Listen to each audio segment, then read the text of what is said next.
Sports Rewind, we're live tonight. Tonight is a special edition. We've got members of different clubs and sporting clubs going to talk about their clubs tonight. No BJ, no Davo. Davo's got a pretty valid excuse. He's off with a family birthday. BJ, your excuse is all time, I'd say, mate. It's all time up there indeed. He's at Drag Bingo tonight, so make sure when you see BJ, you let him know all about it. But tonight, we've got a few clubs jumping in, and let's start here with Daniel Med from Southwest Rhinos. Let's bring him on. So tonight, as I said, a few clubs will be popping in and out, and if there is at any stage where we have a miscommunication with one of the people not joining or whatever, I will go through our normal sports updates. But let's get Daniel Med on from Southwest Rhinos. Daniel, how are you, mate? Yeah, good, Hutto. How you going, mate? Good, mate. Now, I can see you're in the office, mate, in the main headquarters there at RBI by the looks of it. Yeah, mate, I just finished a academy session downstairs, so I thought I'd just quickly jump up here and jump on the laptop, have a quick chat to you. Beautiful, mate. Southwest Rhinos. Whereabouts are you guys, and what do you do? Mate, Southwest Rhinos. So we're based in Southwest Sydney. We are lucky enough that we have RBI Australia as one of our major sponsors. So we don't necessarily have a field. So all of our trainings and all of our stuff is run out of RBI Australia. But we are very lucky that we have a lot of local clubs that we work with and help us out. So whenever we do need on-field stuff, they jump in and give us the keys to the field and let us train there, which is really good. That's awesome. So before we go further, RBI have their own sort of hitting tunnels and things like that, don't they? Yep. Yeah, they sure do, mate. They got two stores. So the one that I'm at now, it's at Narellan. We've got a couple of cages downstairs, and they've got a shop in that for all your baseball, softball gear. And then we do a lot of academy, a lot of trainings and stuff out of here. And then most recently they've opened one up at Rouse Hill as well, which is more of the gear, but Matt has built a little cage there. So he's able to do a little, they can do some trainings and some one-on-one stuff in there, which is really good. Nice, mate. So Southwest Rhinos, where do you guys play? What competitions and things like that? Yeah, so Southwest Rhinos, look, we developed, me and myself and Matt, back in 2020. We noticed that there was a lot of tournaments around, but unfortunately our associations weren't really putting teams into it. So we thought, baseball's growing so much out here in the Southwest. We need to get some teams into it. So we came up with Southwest Rhinos. And pretty much we don't play in any club ball, but we're pretty much a travel ball team. So whenever there's tournaments or anything like that, that we get invited to or that we hear about, we put an EOI out and then we put some teams into some travel tournaments. I love the idea of the travel tournaments. Kids get to play lots and lots of baseball. I know you guys at the former Down Under Winter Classic, the Aussie Classic now in October. Lots of teams head up there. How many teams roughly do you think Southwest Rhinos will have at that one this year? Mate, I'm not too sure because at the moment it's a blessing and a curse. Like there's a lot of tournaments out there at the moment.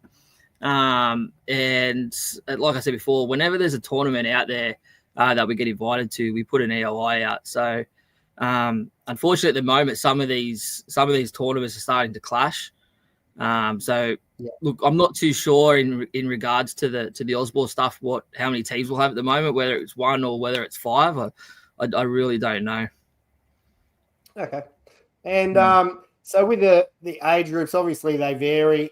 Have you got like a group that's the majority at the moment? Have you got like the majority sort of 10 to 12-year-olds or 15-year-olds? What's the main one there? Yeah, look, our Southwest Rhinos is really growing.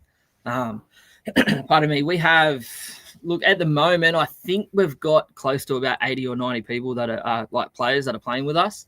And that goes from right down to like with our T-ball and Zuka. Like there's the B-ball tournaments, there's the Zuka tournaments. Like you got the Tamworth one. What else? Like curl, stuff like that. So we've got teams that are based, around 5 and 6 year olds, all the way up to I think Sizzler. We might have had a junior league team in there, or I know Grady's. We put a junior league team in there. So at the moment we're kind of got players that are 6 years old up to 16 years old. Yeah. Comment here, mate, from Mark Cannon. Well done, Matt and Daniel. What you blokes are doing to develop the kids in Southwest Sydney is truly amazing. Absolutely is. It's great to see baseball growing and you guys supporting it. Obviously, massive part of my life growing up, baseball. That was sort of my holidays as a kid. You'd go to country championships and things like that. We didn't really have too much travel baseball, and the kids are, getting what to choose from nowadays, which is really good. Mate, What are some of the challenges for you guys with travel ball? Mate, I think what we just touched on there, like the blessing and the curse of how much baseball there is at the moment, although I still think I'd love more. With tournaments, with different organisers and, tournaments clashing with each other and school holidays and parents having to take time off work. And just the actual cost of tournaments, just like the whole living crisis at the moment, it's a lot of money. I think that's the hardest part that we've got with travel ball at the moment is, it seems like at the moment, every, 6 to 8 weeks, there's another tournament on. But it also comes with the cost. Yeah, absolutely. What are some of the biggest comps for you guys coming up? Coming up, like I said, I don't know what teams we're putting in at the moment, but I know Osborne's got TAC coming up. Down on the Travellers have got a tournament coming up. There's Greenies coming up. So yeah, there's the Timberjacks. There's a lot coming up at the moment. So again, what we do is we put an EOI out to all of our followers and see how many players we can get for each team and go from there. Yeah, nice, mate. Follow along on your social media pages. How would one get started to come and play for the Southwest Rhinos? Yeah, mate. Yeah, like you said, just follow on our socials, so like Facebook and Instagram. That's where the EIs go out.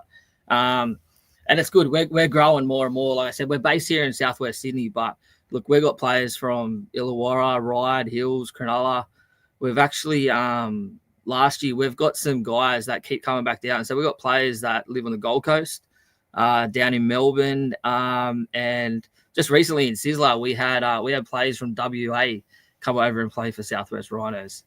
So yeah, just follow our socials. When you see an EOI go out, put your name down. Usually what happens is we try and we look after the guys, the existing Rhinos players, or someone that's come through an RBI academy.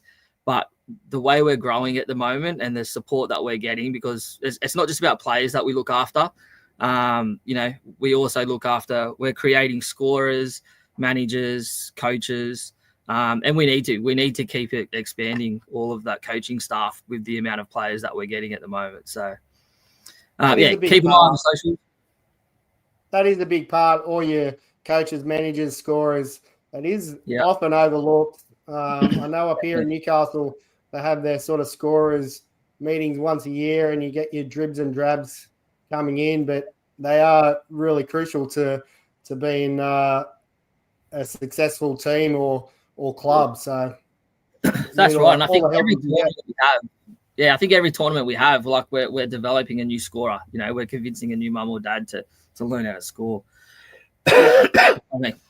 And coaches too. Like we do coaching clinics as well, because it's all well and good having 80 kids that want to play for your club, but if you've only got 2 coaches, then you've got to turn 60 of them away. So we're always developing coaches right from a junior level. Like we've got development coaches that are 15, 16 years old themselves that are helping us coach. So it's good. It's what the sport needs.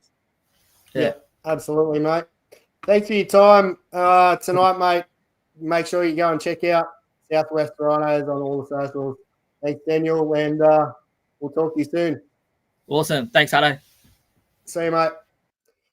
All right, that's our first guest. we've got a couple waiting in the wings here at the moment. We're going to get our next guest on in 1 second. Just before that, a quick chat from our sponsor, RBI.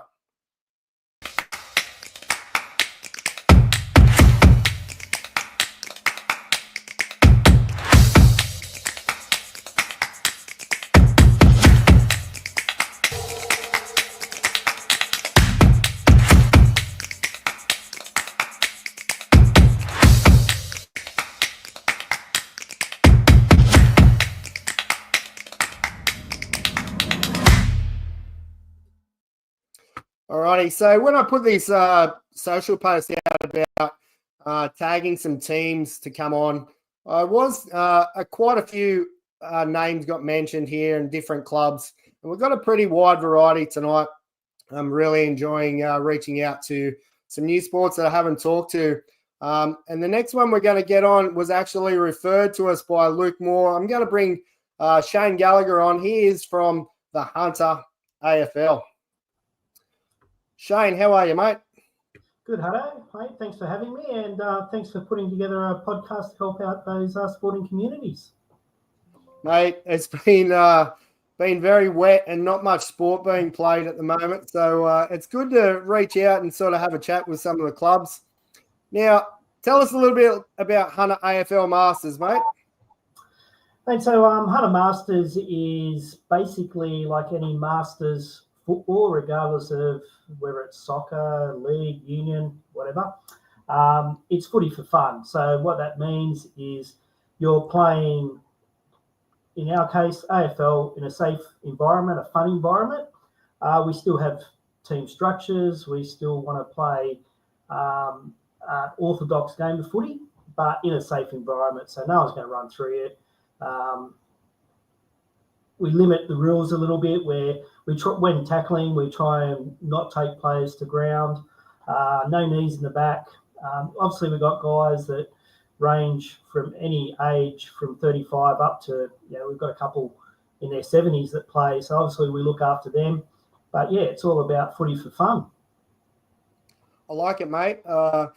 Baseball's the game I play, and we don't have an over 35s as such, only one sort of at the end of the year here in Newcastle, but our third and fourth grade seems to be a lot of the older first graders that are in that age bracket coming down and trying to develop the juniors.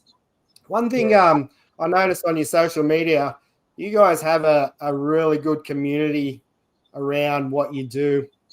Some of the social events and things that you do. Tell us about your community, mate. Look, we do have a close-knit group of people. We have a lot of, unfortunately, we don't have a lot of footy clubs in Masters in the Hunter. We do have quite a few in Sydney. And again, we try and catch up with them in a couple of weeks. Actually, we've got a carnival on where we'll play against a few of those. But yeah, we try and stay close to other AFL clubs within the region, communicating with them, and hopefully those players that think, getting a bit too old, getting a bit too sore playing out in the park, I'll come along and have a kick and relax a little. So then you got a pretty big game coming up this weekend at Madawi, State of Origin. Yeah, well, it's actually been moved. We moved it today. Madawi or Ferradale Oval, where we play, is actually still underwater. So we're back over at Connolly Park at Carrington, where most of our games are. And State of Origin game, it's where we split up mainly the Tasmanian and Victorian players. Usually we've got enough there for one team, and that plays against the rest of the country. So we actually keep scoring that one, something we usually don't do. But we keep score. We actually play for a trophy. So it's always a good event. It's always well attended. So looking forward to that.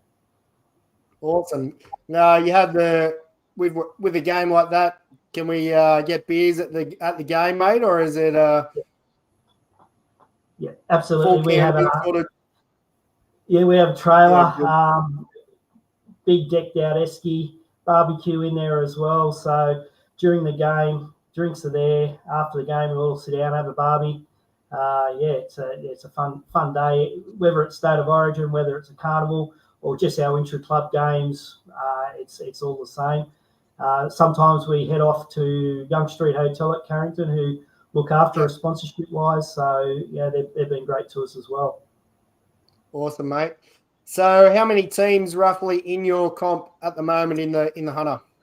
So we're the only official Masters team. So we play basically intra-club games, but we play 3 carnivals a year, usually, against Sydney side. So we've already played one that was down in Canberra, where we had a couple of ACT sides play, a few Sydney sides and us.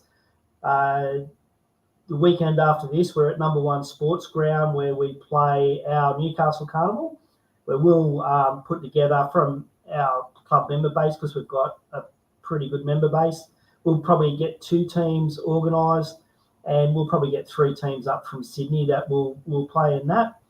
And that's pretty much what we do. We play a couple of carnivals in Sydney, and then at the end of the year is we have a national carnival that's hosted by basically the national body of AFL, and that's when it gets real serious. Let's put it that way. Fair enough.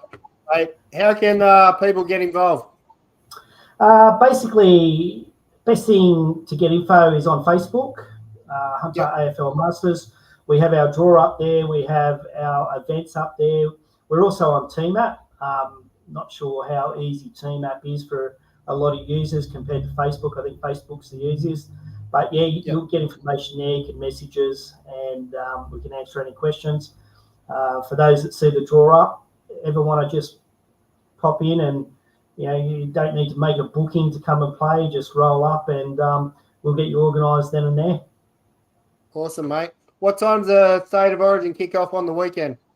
2:00. 2:00, we ask everyone to get there. We set up, get the barbie out, get the beers nice and cold, and we kick off pretty much soon after that. So it usually takes 15, 20 minutes just to get set up.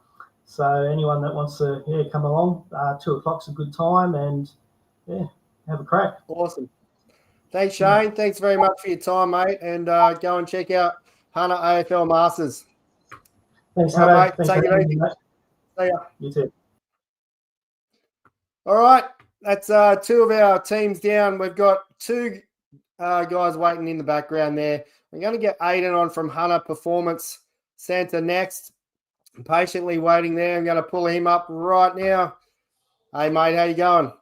Good, mate. How are you? Can you hear me? Yeah, I can hear you perfectly. Thank you very much. Thanks for waiting there in the background. No, you're right, mate. It's a pleasure to be here. Tell us a little bit about Hunter Performance Centre. So we are a family-owned gym here in Cardiff, and we specialise in powerlifting, but we do a bunch of other things like strength sports, including strength conditioning, Olympic weightlifting, strongman, and general fitness for people who just want to feel nice and strong and muscly. Nice, mate. Now, powerlifting, obviously, something that I enjoyed many years of. It's all changing a little for me. We've had, I think I've been involved in 3 different federations over the time. Tell us a little bit about the new federation that's in the IPF. Yeah, so the new federation started at the beginning of last year, so very, very young, and we're at the stage right now where we're just trying to accumulate the years and members so we can get recognised by the Australian Sports Commission. And what comes with that is a plethora of benefits, such as funding for things like drug testing, support in terms of being able to fly around a team to go to a number of championships internationally speaking, and obviously support to the clubs that are affiliated with the federation, so gyms like Hunter Performance Centre. So we are in the early stages. We do have the largest membership base in terms of powerlifting in Australia, which is a fantastic achievement. And we just got to accumulate those 3 years of recognition of working within the sport, in the community, and tick those boxes that the Australian Sports Commission recognise. Love it, mate. So your club, who can get involved? Is it just strong people, or can the average Joe like me rock up and and have a training session? I think that's the biggest challenge with people who think they can get involved. They need to be of some sort of, I guess, level, but we are very accessible to all levels, and that's something that we're trying to break the stigma of here in the Hunter, especially because it's such a small, remote area in terms of the powerlifting global scale of what it accesses. So we have people who are as young as 12 years old beginning in the training journey, as old as 73. That's our range. And then people in between that are complete beginners, do not want to do powerlifting, do not want to do any sort of strength sport. They just enjoy being part of a community. And that's something that we really cherish here. But then also we have the other end of the scale, the people who do take it seriously. They could be ex-rugby players or ex-rowers or any other sport where they probably enjoyed the training more than the competing side. And it's just that you get to compete, 4 to 5 times a week if you do take your training seriously. So we attend a large population of people. But the main thing is that we're just trying to make it more accessible to more people than just a niche amount of people. Yeah, for sure. And you guys travel all over, don't you? It's not just, it's not just going to Sydney for a comp. You guys are international in with your coaching and also some of your athletes. Yeah, that's probably one of our proudest achievements is that we do have a lot of local hunter lifters who do represent Australia and do have those opportunities to go travel internationally. And that's not just for one age category. Like I've got kids that travel around the world at the age of 15, 16 to go to the Junior World Championships last year in Malta. Even your friend, Natalie Vitalo, she went to South Africa and competed at the Masters World Championships.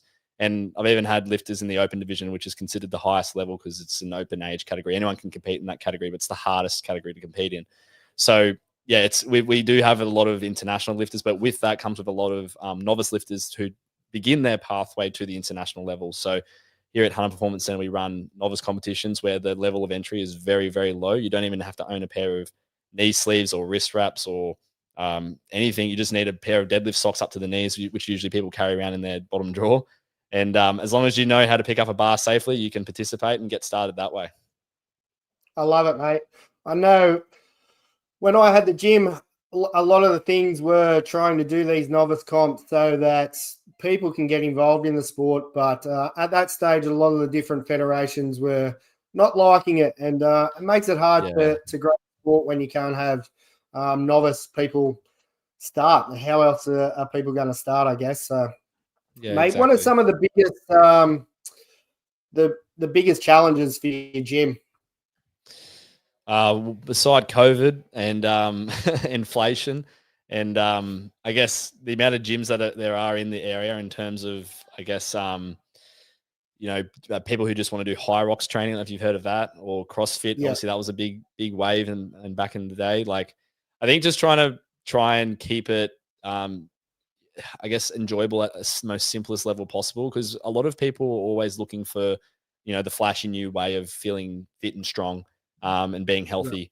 Yeah. And at the end of the day, we just want to try and make sure that we're not trying to sell people on a craze. We want to just try to sell people on healthy habits they can consistently hold on to for the rest of their lives.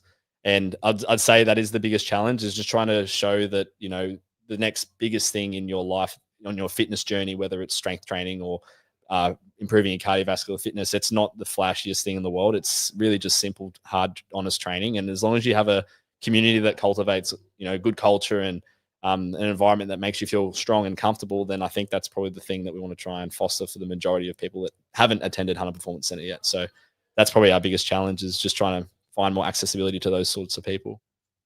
Absolutely, mate. You got a big comp coming up, First Nations comp. Tell us a little bit about that. Yeah, well, this is the thing. I'm a proud Kamilaroi man from Tamworth, and I'm very close with my culture, and I'm part of the land council back home. And one of the things that I really want to try and improve is the participation of Indigenous Australians that do powerlifting, because at the moment there's only a very small handful of us. So that's something that I really like to try and do every single year at the back end of NAIDOC week, because we try and organise an elder to come in and do a welcome to country or something like that. And it's really hard when obviously so many other people, so many other businesses are also using the people locally to do those sorts of ceremonies. So we try and host the event to just promote Indigenous participants that can come and feel not only just welcomed and empowered, but also raise awareness that, there are strong people within our mob out here trying to make a difference to our lives to live healthier and longer. But also with that comes with the empowerment of making sure that all cultures are acknowledged and represented at First Nations Cup. So we don't just promote Indigenous Australians, we also try and promote the authentic diversity of how many different cultures make up the sport of powerlifting, because as you would know, it's a quite heavily European-based sport, especially on the eastern parts of Europe. So we want to try and make sure that we're exposing that, you know what, like anybody can do this no matter what race, religion, or culture you're from. So that's the goal of First Nations, is to try and have a bit of a message that comes along with that on the 26th of July, if I'm not wrong. Mate. Yeah, absolutely. I think that's what I had written down here. So good. Absolutely love it. And this one from Jivo, look at that podcast setup. That's legit. 100% it is, Jivo. You've got a lot to learn, mate. A lot to learn. Go and check out Hunter Performance Center on their socials. They're doing a great job over there, promoting not just their gym, but movement in general. Thanks very much, mate. And we'll talk to you later. All right. Thanks, mate. Take care. Appreciate it. No worries, mate. Bye.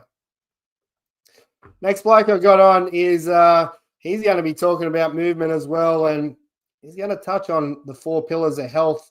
We've got Marcus on from the Gunyah Underground MMA gym. Let's get him on. Marcus, how are you, mate? Hey, Joel. Good, bros. How are you? Yeah, good, mate. What's been going on? Well, very little, mate. Keeping busy, but yeah, every day is a new day, and flat out, really, mate, with everything I've got going on, doing a bit of.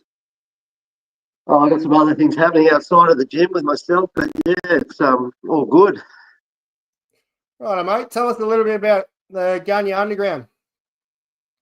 Oh, well, as you know, I've been involved in combat sports for quite a long time, over 40 years now, and the journey has led, my journey has led me to where we are now underneath the Gunyah Hotel at Belmont. We've been there for almost 10 years. We were out of Warners Bay before that. We're a combat sports martial arts dojo where we teach boxing, kickboxing, Muay Thai, mixed martial arts, which is basically a combination of all those. We have Brazilian Jiu-Jitsu, and we have wrestling for mixed martial arts as well. So we basically, over the years, myself and my colleague that helped run it downstairs at the Gunyah, we've gained knowledge in all these genres, and we're now, we're experts in these fields, and we can basically teach all of them. And when you think about combat sports, each individual genre, boxing, whether it be boxing, kickboxing, Muay Thai, Jiu-Jitsu, or grappling, wrestling, they're all very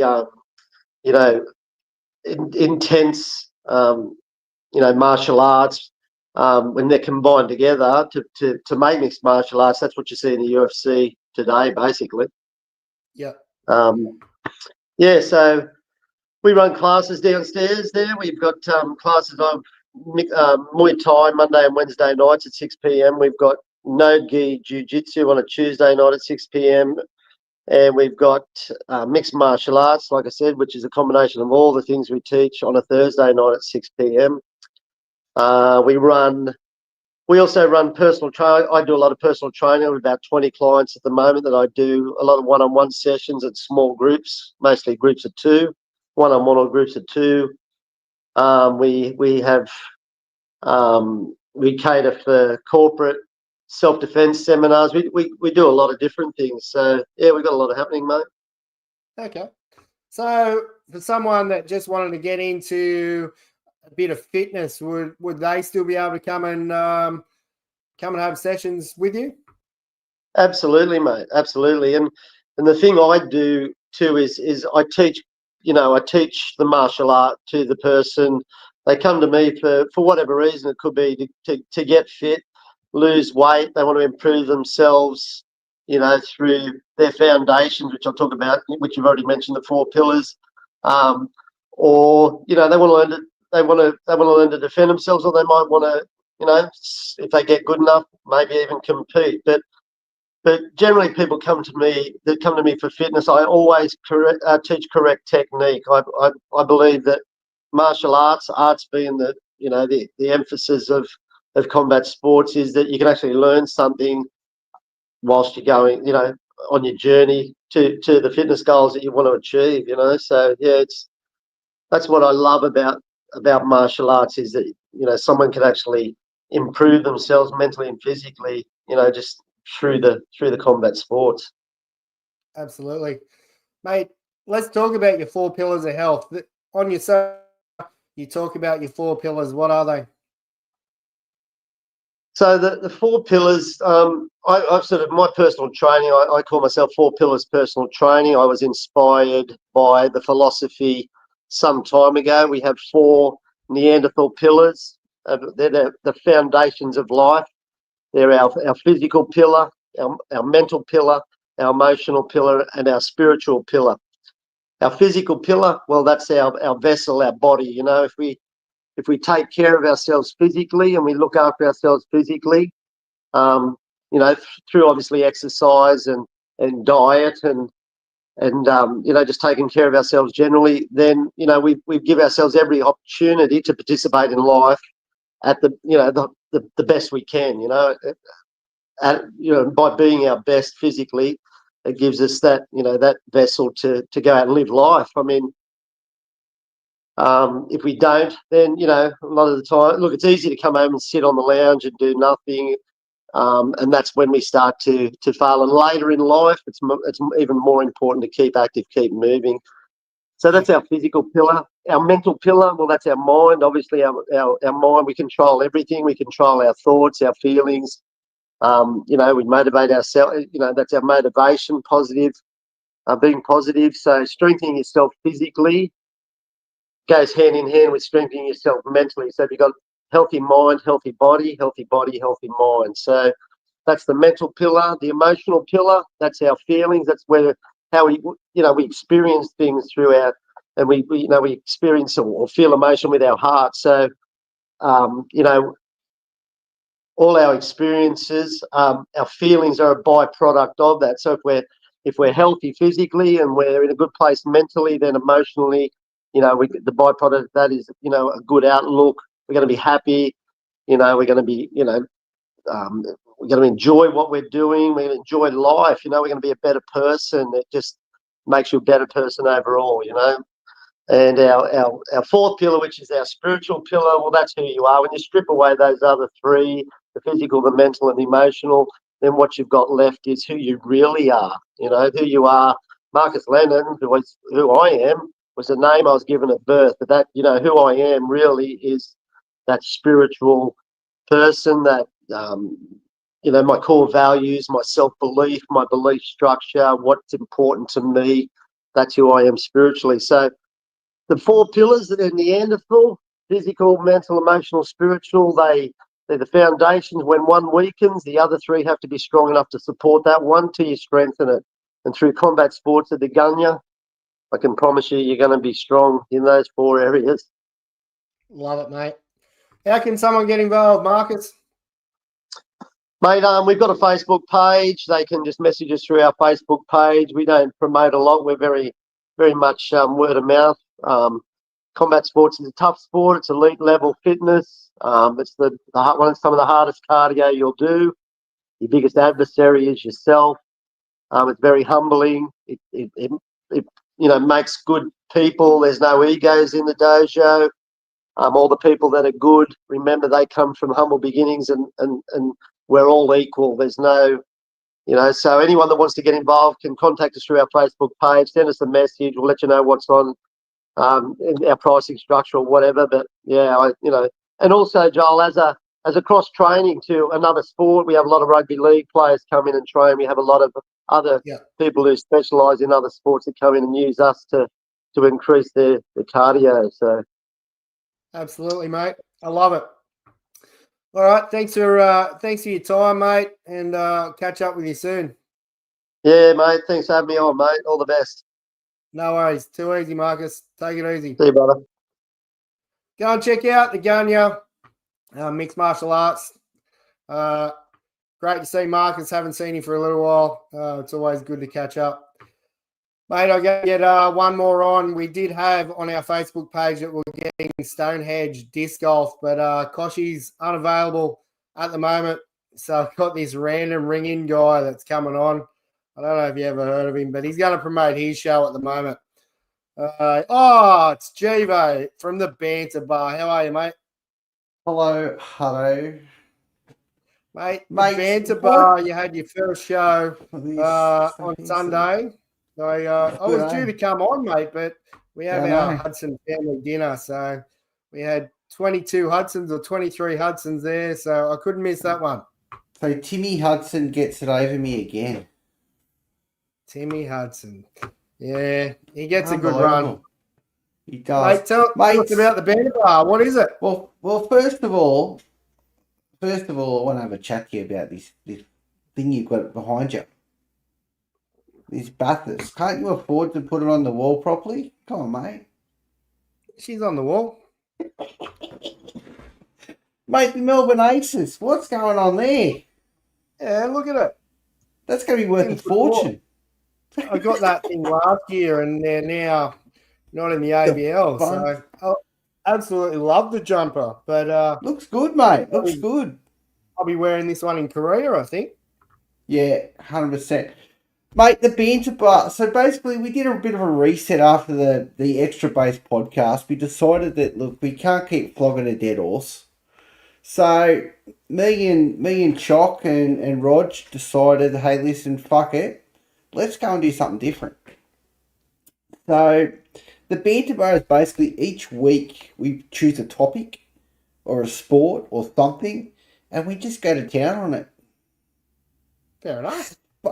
Basically what it is. So we, like last week we did, about the ABL and all that, falling over and all that sort of shit. And we're like, yeah, okay, that's done and dusted. We just felt that we needed a reset. We decided after 18 months of doing baseball, there's only so much baseball you can talk. Yep. So we've gone, hey, listen, new direction. Let's try something different. So Sunday we did baseball. This week we're doing NRL. So we're going to give it our picks, tips, tricks, all that sort of shit. Then we're also going to do an Origin wrap-up, which is going to be hilarious because I'm not sure if anyone knows. Roger Morris, one of my co-hosts, he's a fucking Queenslander. Yeah. I know. So, oh, mate, and Chock doesn't miss a beat. So basically, what we're trying to do, we're promoting different people from different backgrounds. So pretty much, I've got a world champion BMX rider who happens to who I used to work with.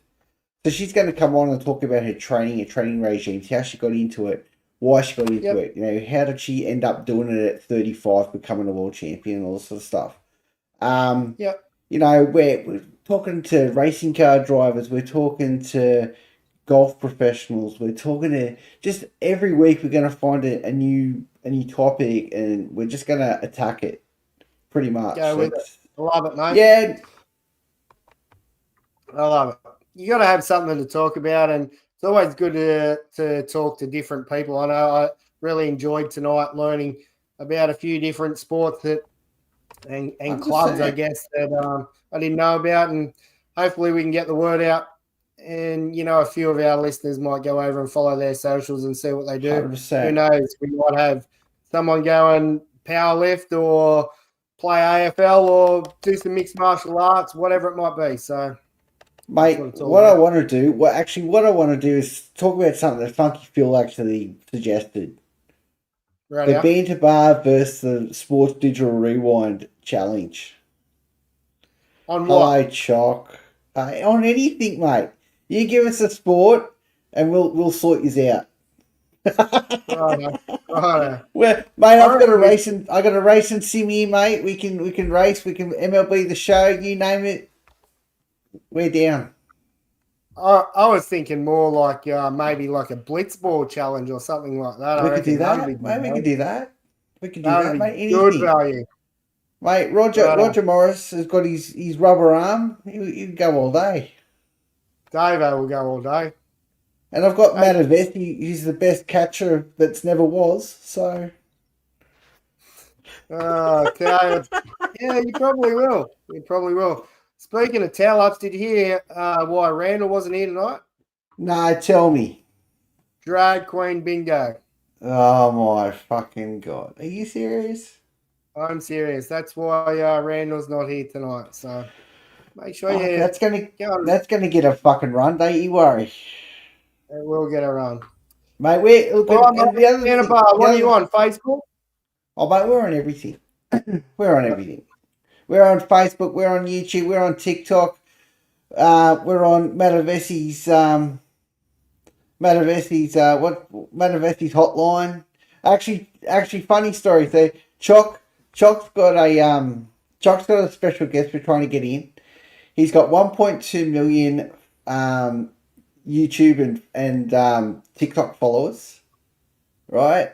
And Chock's in with him, and we're going to get him on, and we're going to talk about when he was homeless, to go from a rags to riches story too. So all that sort of stuff we're going to do, mate. What did you say? Jivo called in sick to that. Yeah, well, I can't get to the drag queen and do this, mate.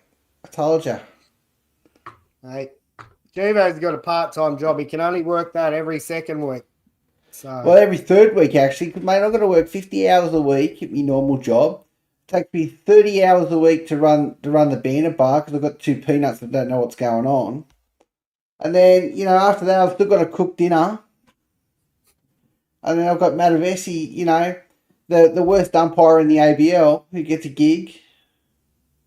oh, come on, mate. We can't be talking about umpires like that. Yeah, you can. Matavesi doesn't care. Yeah, look, not on this show. We don't talk about them because, I mean, we've all been there and done that. You've probably been thrown out by him too, have you? Nah. I would have thrown you out. You know what? I've never been tossed. The closest I was ever tossed was from Bobby Dawes playing at Wat Nobby. And who got thrown? Howie got thrown for asking, was Dawsey serious? And I turned around and he goes, one more time and you're done. And Howie goes, why? So he got tossed. And then he looked at me and goes, don't you start, Jevo, you'll be next. I'm like, I didn't say anything. But anyway, it's the closest I've ever been to be tossed. Craw threw me out. Crawford, I think it was at Baseball Park. I actually got to hit for myself, and I swear this ball was about 1.5 foot outside, and I wasn't getting them while I was pitching, so I drew a line for him. Isn't he in Thailand now or somewhere? No idea, mate. I haven't seen him for probably 15 years, I reckon. Oh, okay, there you go. But all right, mate. No, look, Banner Bar. all good. We'll follow us. Everyone go and follow the Banner Bar. Sunday night is your main one, isn't it? Or is that? Yeah, mate. Sunday at 7. Sunday at 7. Yep. Seems to be a good time. It's the best time of the week. We basically just run amok for an hour and a half every Sunday. Yeah. Plenty of randoms. That's what you got to do. 100%. Too easy, buddy. Will you take it easy? Thanks for having me on and get after it. No worries, mate. Hang about. I'll have a chat to you after I close this out. Too easy. Thanks, buddy. All right, mate. The Banner Bar. Go and check them out. Thanks, everyone, for tuning in. We had tonight Daniel Med from Southwest Rhinos. We had Shane Gallagher from Hunter AFL Masters. Aidan Potts from Hunter Performance Centre. Marcus Leonard from the Gunyah Underground Mixed Martial Arts. Thank you again for all those that did refer their club. We've still got 5 or 6 more clubs to get through from that first post. So if you want to have your club, have a quick chat and help get promoted, would love to have you on. Thanks, everyone, for tuning in. And a big thank you to rbiaustralia.com.au. Peace out.